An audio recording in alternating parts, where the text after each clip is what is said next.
Sheila Paluzzi is the psychotherapist offering therapy and workshops in Sault Ste. Marie since 2006. She's a co-owner of the Healing Loft Inc. and the creator of the Revolution course. Sheila, welcome to Elevating Women's Wellness. Thank you for being here. Thank you for having me. I love what you're doing for the community. It's amazing. Thank you so much. So tell us about yourself and how you became interested in mental and emotional wellness. Whew, there's a story. So I think intuitively, even as a child, I was, probably the quintessential friend that people would go to, when they had problems or issues. And I've always just loved, helping people kind of process and figure out whether it was, a specific problem or just be able to listen to them and lend a compassionate ear if that's what they were needing. And so I felt like, my whole life has just been guiding me along this path. And I ended up doing my degree in psychology. And during my first year, a very, very dear family member who was very close to me, she had suffered from mental and emotional issues through most of her life. And when I think I was about 20 or 21, she lost her life. So she had passed from a medication overdose. And for me, that was, I guess, almost like the proverbial gasoline on the fire in terms of my passion for really wanting to not only help people, but like really understand. For me, it was about like the root cause, right? Why do some people find a way out and they're able to heal? Why do some people struggle more than others? Like it was just kind of this, I don't know, this passion inside that not only did I want to help people, but I wanted to understand why, in the inner workings and how to best support. So I think I was born into it just naturally in terms of who I am. And then life circumstances, I think just really helped to fuel that passion. Yeah, it's incredible how our greatest difficulties can become motivators and fuel for our passion and put that in the background of natural gifts, let's call them. It's amazing how you've come here and used that as strength on your journey. Yeah. Yeah. It felt, I don't know, just she's still kind of like a motivating factor when I feel stuck or confused but some of our most difficult struggles can become, the pathway to what we do and a part of who we are. And I do feel like my work is more about who I am than what I do. I absolutely recognize having proper training and I have all the education I need. But for me, it's kind of fusing the two, Mm. that the work that I do, whether it's with a family or, an individual or a course, it's got to be based on, evidence and education, but it also has to feel like a fit in terms of who I am. Mhm, mhm. So, who are the typical clients that you work with in your practice and in your workshops? So they're a little bit of a different audience or, population. So I'll just start first in my practice. I work with families, couples, youth, and individuals, as well as I would say, a very fair amount of percentage of adult women.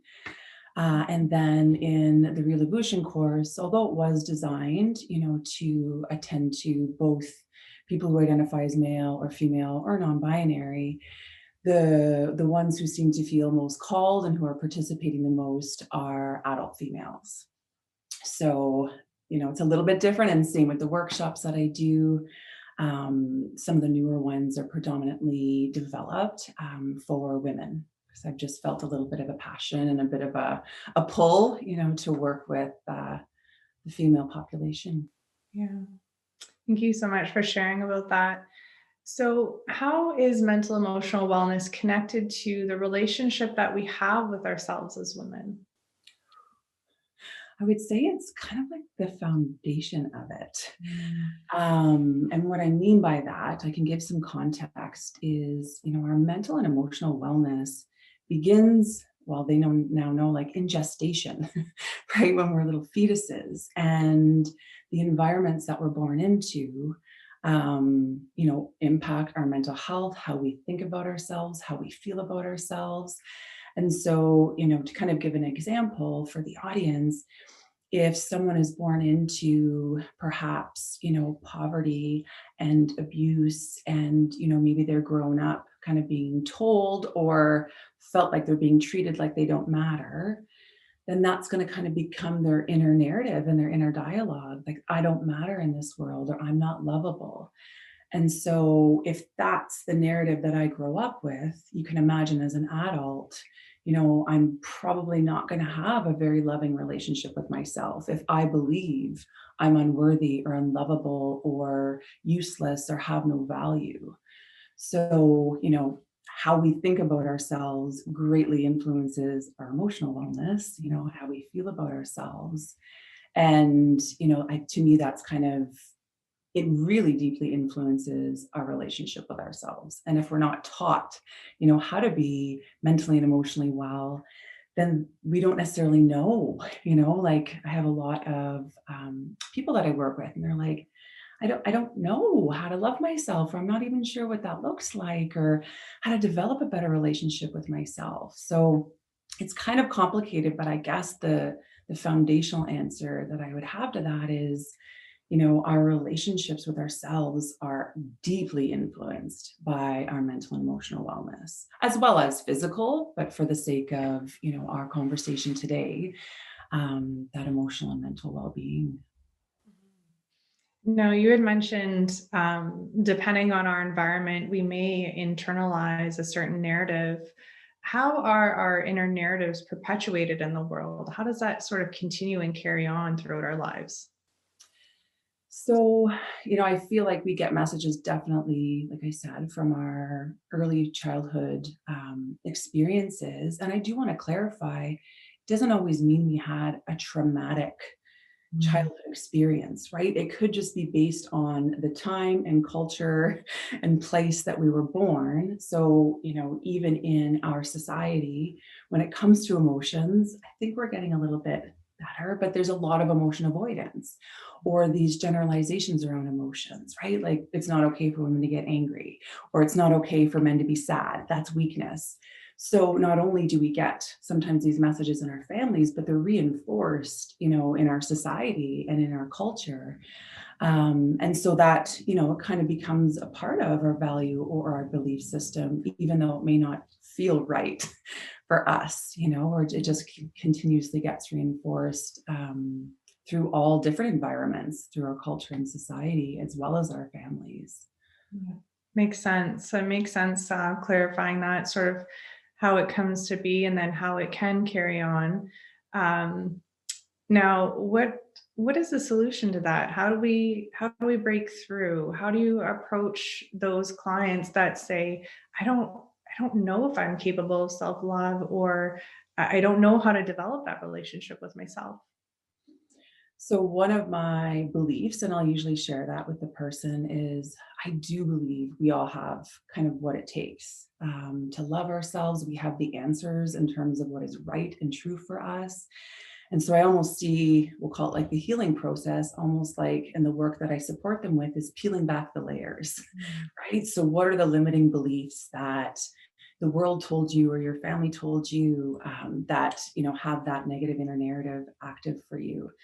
Pardon me. And a lot of the work that I do is helping women to reconnect with their intuition, the wisdom of the body, or just that gut feeling or inner knowing. Um, so that's, a large part of what I might share with somebody, is that, deep down what you need. And part of my role is just to kind of guide, you along the way to start peeling back those layers of limiting beliefs. And so, to kind of give an example of a common theme that I see for us as women in terms of how we're raised in today's culture and society, is there's still so much expectation for women to be selfless, right? To be the caretakers, to make sure everybody else's needs are met, and, everybody else is okay before we might take a moment to even check in with ourselves, if there's time for that. And so, that comes from I won't go into huge history, but like those patriarchal beliefs, right? Where that's our role as women, is to take care of everyone else. And our job is to be selfless without self, right? So sometimes, pardon me, I'll provide that context. If someone says, I don't know who I am, that's not, it doesn't mean that they're broken or that there's something fundamentally wrong with them. It just means that there's so much conditioning, and that they were just doing, kind of what society and culture tells us in terms of being selfless, that they literally feel like they've lost themselves.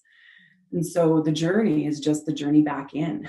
Let's figure out what the interests and passions and needs are so that you can reconnect to your authentic self, because it's always in there. Yes, love it. So, on the topic of love, what is self love and how does it specifically facilitate healing? So, self love is an unconditional positive regard for self, right? It's learning that we can meet ourselves in moments of struggle with compassion. It's learning that our needs and wants even are a priority, and it even looks like often, you know, putting. I'll just use myself as an example, like putting what I know is right for me and acting on that at the risk of possibly disappointing somebody else, Mm. right? So it's possibly self love can be setting boundaries, right? Where I'm going to take this time, and instead of checking in with everybody else and making sure everybody else's needs are tended to, that I can check in with myself first, right? And see what I need in order to be the best and most authentic version of myself. Mhm, mhm. And I can relate to what you're sharing to myself personally, and also just in my practice with what I see with women. They might not come out and say, I'm struggling with self love, but those signs are there. Some of what you mentioned. And further to that, what are other signs that a woman might be struggling mentally or emotionally, or maybe more specifically with self love? So some of the common themes, like we hear, the word anxiety. So specifically, if it's that kind of anxiety around, like, I need to be perfect. I need to do it perfectly. Like, I need to like check all the boxes, cross the T's, dot the I's. And if I don't, there's something kind of fundamentally wrong with me. So it could feel like that kind of energy, or even the anxiety of, oh my gosh, like, is so and so happy? Is so and so okay? Did they like me? Did they think I'm a good person? And so that anxiety of like how we're being viewed or perceived or judged, from our, relationships in the world, Mm. it may show up as overwhelm. So I'm sure you could probably relate to this in your practice too, where sometimes women are just saying like, I like, my plate is so full and I don't even know, like how to rearrange things or how to adjust things so that I'm not feeling overwhelmed. A couple other common presentations might be the experience of shame, which is, I'm just not good enough. What's wrong with me? I feel like I'm failing, whether it's as an employee or a mother or a partner, or I just don't feel like a valuable person. Mhm. And then the other presentation is, like, I guess the term I might use is like bitterness, right? So for those listening, like if you're kind of constantly waking up and you're like, ah, like just that agitation. And it's like that feeling sometimes of like, why, I spend so much time caring for everybody else and taking care of everybody else. Like, why does nobody care about me? So it's almost that feeling of like not receiving what we need and feeling kind of agitated and bitter and possibly resentful about that.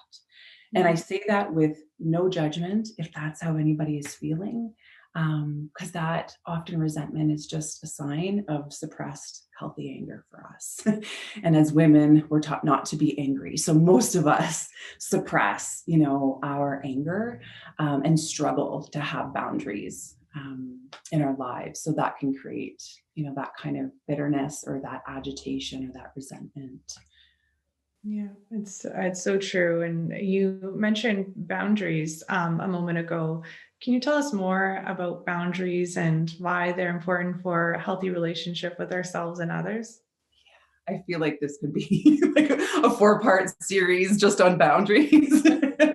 But to kind of summarize it, I guess, before going to boundaries, I just want to talk a little bit about anger, because their anger is the indication that we're needing boundaries. Hmm. So I said as women, we're kind of raised in today's society that anger isn't an okay emotion. We're to be nice and kind and all those kind of nurturing elements, which are beautiful. But anger is actually the emotion that lets us know what's okay and what's not okay, Mhm. right? And so when anger comes up in the system, it's important for us to be able to acknowledge it. And then the need for anger that's going to settle our nervous system is a boundary, right? So, boundaries, again, it's such a vast conversation, but to give two kind of examples, boundaries can be with ourselves. So, I've learned with myself when I get really tense in my jaw or I'm clenching my jaw a lot and feeling kind of like irritated about not having enough time or whatever that experience is, I just acknowledge that anger and then I recognize there's a boundary I need to set for myself, right? And that might be, you know perhaps because I do have the privilege and luxury of setting up my day and my own schedule, but that might look like, doing less sessions the next week or spending a little bit more time. For me, a huge self-love practice is meditation. So it might just be an indication that I need to create a boundary around having more time for meditation. So boundaries can be with ourselves. Mhm. It can also be in our relationships with other people. Right. Mhm. So if, say, my husband, if I feel like, there's too many expectations or there's something happening that is bringing up anger in me, that anger is letting me know, like, whew, I might need a boundary with him. And that could look like, I need a moment, like just hold on, let me gather my thoughts and I'll come back. Or it might be, please stop, like stop putting all these expectations or, whatever the circumstance requires. But essentially, boundaries are just creating like the time and space that we need to be able to have time to attend to ourselves and nurture our relationship with ourselves. Amazing. Thank you for that summary. And I know boundaries is such a vast topic, and I appreciate you distilling it down into those examples that I think will be really relatable for the audience. Um, because life ebbs and flows, and there are changing demands and situations and circumstances, how might women adapt their self care, or maybe we'll call it self love practices, in times of higher stress? I love that because I recently actually don't use self care a whole lot. Not Ah. because there's anything wrong with it. But what I've noticed is with a lot of the women that I work with, and I've even felt it myself, that like self-care is almost attached to like one more thing I should do or I need to do, right? So sometimes it can feel like this pressure. And then the other component is sometimes our self-care doesn't include self-love, right? So an example that I might give is, I used to exercise every single day because I was told that that's something, it's good self-care. There are so many benefits. I don't want to negate that, but it was coming from this place of like I needed to do this, in order to be valuable or in order to be, I don't know, like a good person. And to be honest, as a female, in order to manage my size, because the world still bases our value often on how much space we physically take up in the world. So when it was just like a self-care practice without the self-love, it felt heavier. So even though after exercising, I would always feel the endorphins and feel kind of good, it wasn't necessarily helping me heal the deeper issues that I had inside. So when I shifted a couple years ago to moving my body out of love, everything changed, right? So it's moving my body. Like some days it might look like dancing, and it's not even like formal dancing. It's just like dancing, putting on your favorite music and dancing or a walk in nature. And so when we can do these practices from a place of self-love, which means, an element of I know myself and I know it works for me. So even though all these things, society has proven are effective, what is best for me. Because when we know, what works best, then we also know, especially during times of high stress or when we're really busy, we know like, this is my go-to, Mhm. right? This is the most loving thing that I could possibly do for myself. And for you, that might look like, like a walk in nature. For me, it might look like something completely different, right? It might mean a dance party in my basement. So self-care, absolutely, in terms of like a theme is important. But what I would encourage is to make sure that your self-care practices are from a place of self-love, not just because you're being told you should. Yeah, Yeah. absolutely. I think it's such a great distinction between self-care and self-love because there is a difference when you put it that way, and it's the intention where you're coming from. And I think that shifts the energy that you're bringing to it. And sometimes, there's a lot of outside information coming in that dictates maybe what our choices are. But it's sounding like what you're saying too is if we tune in more internally and like listen to our intuition, our inner voice, we might find that it's actually a different choice that we're making. Absolutely.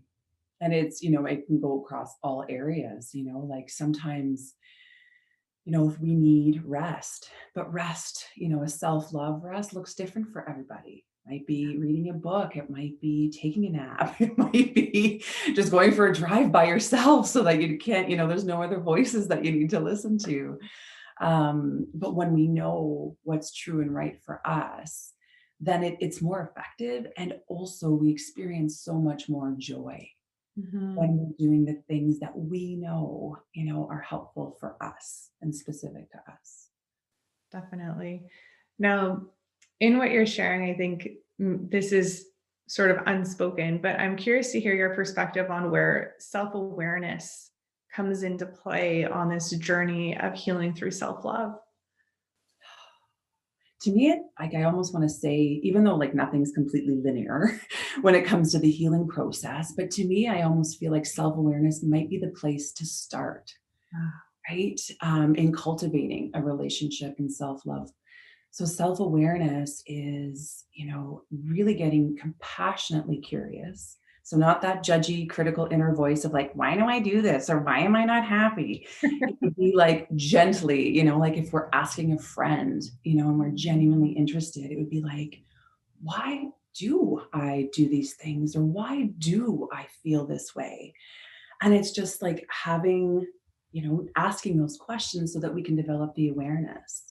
Mhm. It can look like, sometimes I'll do self awareness practices and sessions where it's literally just tuning into the body, right? How does sadness feel in the body? How does anger feel? How does shame feel? Because our emotions are just signals to what's happening around us, Mhm. and they can guide us in terms of what we need. So if Mhm. I know on a given day, we talked about anger. If I wake up and I can identify in my body, I'm feeling angry because my jaw is like super clenched, then for myself, it's like, okay, I know I need a boundary. And it's just like really getting to know ourselves. And then, in the therapy process where I help people go a little bit deeper is understanding, kind of those questions of like, why am I the way I am? Why do I have these beliefs? Why do I don't know, struggle with trusting other people or myself? And so, that building that awareness with compassion, Yes. always with the foundation of compassion and gentleness. But then we can really get to know ourselves and learn how to meet ourselves in the difficult moments with kindness, as Mhm. opposed to, especially for us as females, it's often with judgment and criticism. And why can't I figure this out? Or why can't I, manage all of this? I should be able to, or I should be happy because my life is great and I have all of these things and a great family and I should be happy. Like Yeah. it's so harsh. But if we just look at self-awareness from a compassionate place, it can be like, why am I not happy? Yeah. Allow us the space to really understand why. Yeah. It's a completely different experience when you bring compassion to the table for yourself, like you likely would for other people that you have loving relationships with, right? Yeah. Yeah. And if it's so I just want to add too, like if you're watching and you struggle with compassion and kindness. I just want people to know I've been working on this for like over a decade. So it's a process. But again, to not be hard on yourself. If you are sitting there and you're like, why can't I be kind to myself? I just want you to anchor into, and not from a place of like blame, but this is how we were conditioned to be, Yes. right? We were conditioned to care for everyone else. But, not many people were taught how to genuinely care and tend to themselves. So if you're struggling with that, to try to not be harsh on yourself, and just to realize that, yes, it can be something you struggle with, but it's not like a default or something that's broken or wrong. It's Yeah. just based on your conditioning and your lived experiences. Yeah, absolutely. Thank you for emphasizing that point. I have a final question for you. Resilience is a topic that's so important to women's wellness, and it's a topic that I absolutely love to delve into myself. What does becoming more resilient mean to you, and how does it relate to the women that you treat? Okay, so to put it, I guess, succinctly and in theme with what we're talking about, resilience for me is knowing ourselves and knowing, like what helps us the most, right? Because resiliency is just our ability to like bounce back, right? So if we know ourselves and we know what works in terms of caring for ourselves in a given situation, then whatever practice we implement is going to be effective because it's based on what we know is best for us. Yeah. So again, if I'm going through huge struggle and I can give myself compassion and be curious about it and be gentle with myself and think like, I'm sad. Sadness needs comfort. Okay, I'm going to call up my bestie, and I'm just going to like talk because like I feel comfort when I talk to this person. So it's knowing oneself and prioritizing from a place of love. Beautiful. I think that's such a great summary for everything that you shared today. And I appreciate all the wisdom, the examples, your experience that you're sharing with me, with our audience. So thank you so much, Sheila, for being here today. Thank you. I hope everyone can be gentle and kind with themselves. Yes, absolutely.